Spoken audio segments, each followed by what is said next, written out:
Good day, ladies and gentlemen. Welcome to another video na magbibigay liwanag o sasagot sa inyo mga katanungan. Kung hindi ka pa nakasubscribe, please feel free to click the button down below, yung subscribe, and click the all notification button para ma-notify kayo kapag may bago tayong video about sa inyong mga katanungan. And recently, nakatanggap po tayo ng katanungan na nagloloko daw po ba yung G-Loan, kasi after niyang mag-fill out ng application sa kanyang G-Loan, hindi pa daw po pumapasok yung kanyang in-apply G-Loan. Ang tanong po niya, ilang araw daw po ba o gaano katagal yung kanyang hihintayin bago niya ma-receive yung kanyang G-Loan proceeds?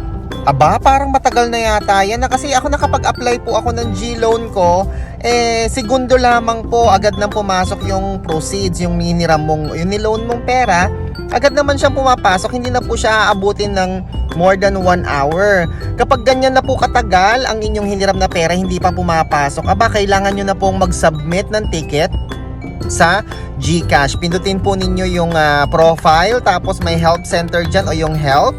Tapos i-explore nyo po, mag-submit po kayo ng ticket na i-follow up ninyo yung inyong loan proceeds dahil baka nagkaroon po ng glitch o technical glitch kaya hindi pa po pumapasok kaagad, no?